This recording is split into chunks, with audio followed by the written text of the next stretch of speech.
Here on the OCU Athletics Update, we're talking to Delaware Resource Group Superstar Athlete of the Week, Vladimir Kalajdzic, a junior goalkeeper for the Stars soccer team from Novi Sad, Serbia. Been a key role on the Stars' 6-2 start this year. And why do you think your team has gotten off to an improved start this season? Well, I would say because of the better team chemistry this year, we kind of know each other better. We only had one senior graduating last year, and since last December and especially last spring, coach kind of had an idea how he wanted us to play, and I think it's coming together right now. A lot of the guys worked hard over the summer as well, so I think we've been doing a pretty good job since last spring, and we just continue doing the same thing right now. Well, what are the attributes of a prototypical goalkeeper? It's a good question. I talked to my coach about that a lot, especially nowadays. People think, especially here in America, I have a feeling that people think it's all about shot stopping, but really it's communication, focus, concentration during the game, also being just one of the players out there. So if your teammates want to pass the ball back to you, you have to feel confident with it. And coach likes to say you have to be the coach on the team because you have the best view on the pitch. So basically, tell people where to go, and it's a lot of different things. It's a lot of different things more than just shot stopping. You came over from Serbia. What were some of the reasons that you came here to OCU, and what was the recruiting process like for you? Well, I have two half-brothers who came to college here a long time before me to Oklahoma. Not the OCU specifically, but they asked me if I want to come. I agreed. They started looking into different schools, and I actually had two serious offers. One was from Hawaii, the other one was from OCU, obviously. And we just kind of calculated and figured out that OCU was way better, and it was a good choice. What's been the most interesting thing about studying here in the United States and specifically here in Oklahoma? Well, it's a different culture from Europe, and then especially from Serbia if you compare it to the United States. It's a different language. People are very nice here as well. So you have to kind of grow up and do stuff on your own here, far away from your family. So it's been interesting, but everybody around here, starting from coach, professors, advisors, everybody's been so nice and kind and polite to me. So it wasn't really hard to adjust to better, I would say. And what's your major here at OCU? I'm an accounting major. And what are your career goals following soccer? Well, I hope to keep playing soccer for as long as possible. I hope to continue playing professionally. If not, I kind of have a backup plan to go into grad school, possibly, and be a grad assistant for soccer, maybe. And kind of stay with accounting or just business in general, but yeah, either soccer or grad school, I would say. Would you prefer to stay here in America or travel somewhere else? For right now, I like it here, so I really wouldn't mind staying in Oklahoma or America in general. Later on, if I pick the soccer option, somewhere in Europe might be a little better than here, but still. We got time to figure that out. All right, we're talking to Delaware Resource Group Superstar Athlete of the Week, Vladimir Kalajdzic. You can follow the Stars soccer teams on OCUsports.com.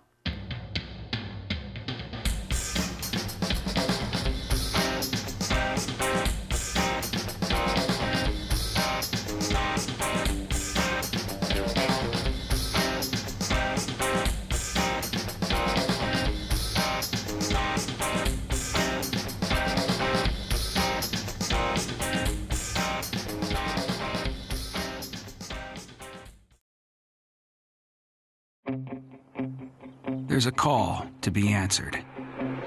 The spirit of competition is still alive inside. The desire still drives. The phrase student athlete has a great ring to it.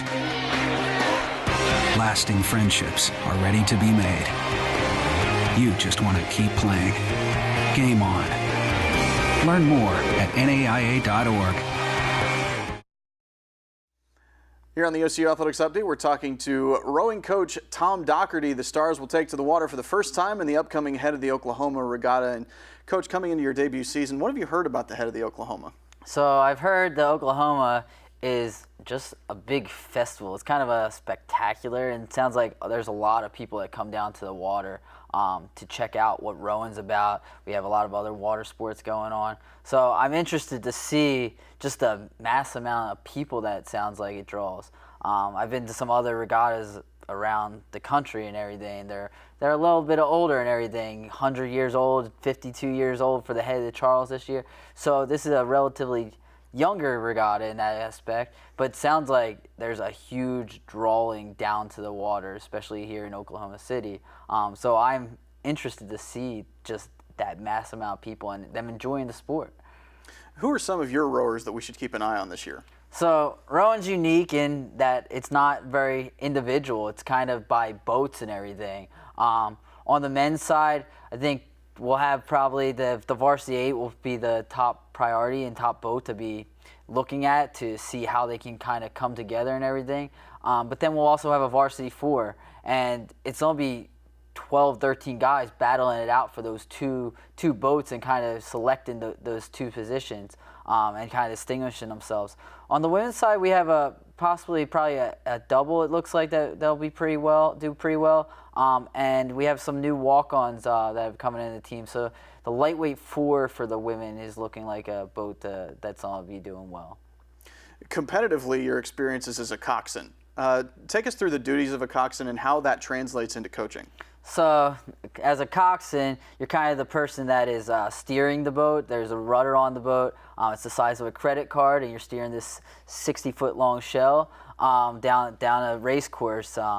And so you're in control of that. You're also making the commands. The rowers are going backwards to where they're headed. The coxswain's the only one that's looking forward down the actual race course. So you're telling them everything that's going on in the race, where they are in relation to the other people, other boats that are in the race, what their strokes per minute is, basically how fast they're going. You can get their split, like basically how fast they're going through the water and everything. So the coxswain has all these mechanics going on in front of them, and that they're relaying that information, because the rowers are wanting to keep their heads locked in the boat. They're going at a high rate of speed. They're doing the heavy breathing, they're doing the heavy work, and they're just trying to lock into what they're doing. The coxswain's kind of their eyes and ears to everything.